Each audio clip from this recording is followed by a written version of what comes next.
Welcome back to Blurred Face. Today I will show you a disaster movie from 2020 titled Greenland. Spoilers ahead, watch out and take care. We see construction work being done on top of a massive building. Two men are talking about some delays.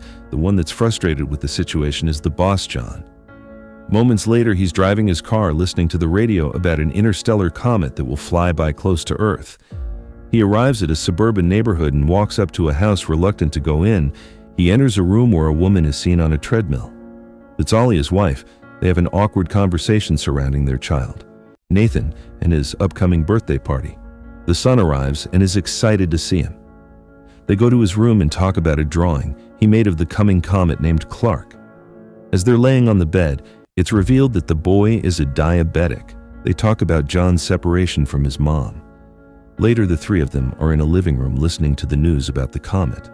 The interstellar body is moving fast toward Earth and is made up of many pieces of ice trailing behind it. That night, he's seen moving back in the house, taking a guest room. The next morning, the dad is listening to the news about the comet again. They're saying that pieces of the comet will fall on Earth, but that there's no reason to worry while he's cleaning the grill for the upcoming party. Ollie walks in and tells him that he needs to go to the store to pick up a few things. He takes his son with him, and while still at the parking lot, everyone is looking up at the sky. They see the comet approaching. Inside the store as they are shopping, John gets a presidential alert on his phone and then an automated call. No one else in the store is getting the same alert. He is informed that him along with his wife and his son are chosen for emergency shelter relocation. The same alert is shown in the house TV, but Ollie doesn't see it. John quickly leaves the store with his son. As they're driving home, he sees military vehicles and planes going the other way. When they arrive home, the people have already gathered for the party. John goes to talk to Ollie in the kitchen and asks her if she got the same alert. She dismisses him, thinking it's just a test, but he tells her about the military he saw on the way. Suspicious about what's happening with the comet, both of them come back to the living room where everyone is watching the news, expecting to see part of the comet hitting the Atlantic Ocean. No one is worried as an image of the fragment is shown on the TV screen, and the kids start counting down when they reach to one waiting to see the splash in the ocean. Nothing happens for a moment. There's a little earthquake and John walks out of the house. He sees a flock of birds flying away, when suddenly a massive shockwave hits him. Overfelt inside the house as well, he comes back in and everyone is scared. Still listening to the news, the newscaster announces that the piece has impacted a city in Florida with a shockwave that was felt for thousands of miles. The city was completely destroyed as an orbital shot of the comet hitting is being shown on the news. The people wonder if more pieces will hit the planet. John gets another presidential alert. The call plays on both his phone and the TV so everyone can see what the message says. None of the others are getting the same message, which states that John can't take anyone else to the shelter except his family. He gets a security code to enter the plane on his phone. The others leave in a panic. John and Ollie are packing. Worried if they'll have enough insulin for the boy, the child asks about his grandpa. Ollie is preparing food and listening to the terrifying news as John goes to get Nathan, who says that the sky is on fire. Pulling out of the driveway, they see that none of their friends got the same call. One of them tells the family that the news is reporting that a huge piece of the comet called Planet Killer will hit the Earth in 2 days. As they are leaving, another neighbor runs to them begging to take their daughter. John refuses, and they drive off arguing in the car that even if they did take her, she might have been turned away at the airbase later. As they are driving, people are seen already looting the stores. Suddenly, they drive up to a massive traffic jam on the highway, and John goes the other way, taking a side road. They're listening to the news on the radio saying that there have been more impacts and others are expected, which might take out entire cities or even cause an extinction-level event. They arrive at the airbase being guarded by the military. People are gathered around the doors because they're not being allowed, and the family pushes through a crowd and is allowed entrance with the barcode they received. Once inside, they are given wristbands for personal identification and are told to move all their things into one smaller bag. Suddenly, they realize the insulin for Nathan is gone, and John goes to take it from the car. Ollie goes to tell the soldiers about her husband, but tells them about the boy's diabetes and causes a problem. She's taken to a superior officer that informs her that someone with a chronic condition can't be on the plane. Ollie tries to reason with her, but she gets turned down. She and her son get escorted out of the base. Meanwhile, John comes back and is headed toward the planes looking for them, unaware of what is happening.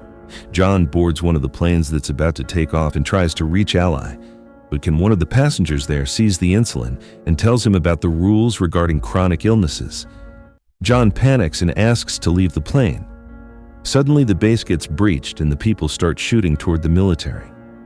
The plane that John was existing has a fuel leak, so he tells everyone to get out and runs away. The plane explodes and causes a chain reaction. John finds out about his family being rejected as the two of them are already back at the car. Nathan is already low on insulin. The chaos in front of the base continues, so John takes a while to get back at the car too.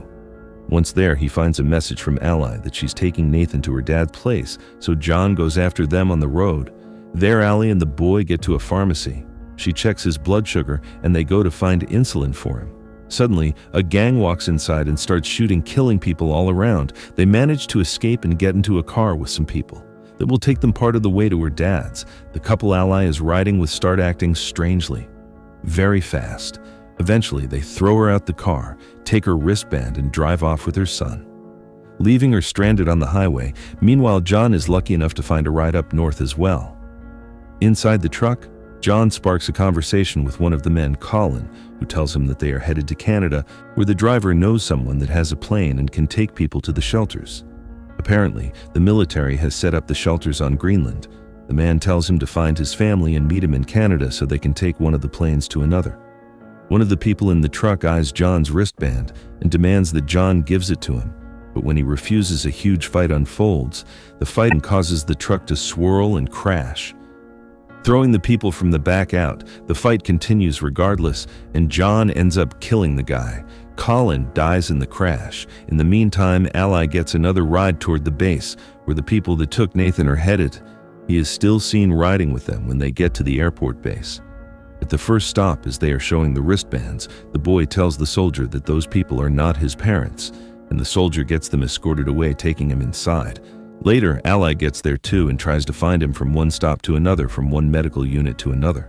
She finally finds him, and she's informed that he's been given insulin. The nurse says she'll help Ally find a military transport to her father's city, and that she will stock her with medicine for Nathan. John breaks into a house for some water and food. He checks the news immediately, only to see that the main impact is expected in just under 24 hours. He finds keys to the family's car and takes it. Getting to Ally's dad fast, he finds him playing cards with his buddies, asking about his daughter. They decide to put their differences aside and work together to find her and Nathan. Meanwhile, the two of them arrive at a gas station and call the house. John and her father go to pick them up, and the family is finally back together.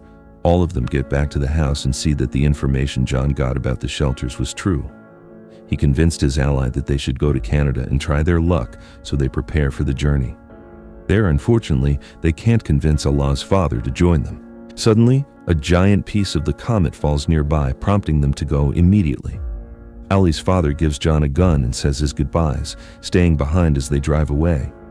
John and Ali reconnect during the drive, promising to stay together. They stop for a blockade along the road. When debris from the comet starts falling all around them, John drives out from the line of cars, but the fragments are falling everywhere. Ally gets in the back to cover Nathan while John tries to find shelter. They stop near a bridge where others hide as well, but John runs off to help a man out of a burning car. Later that night, they continue their journey and pass into Canada while searching for the airport.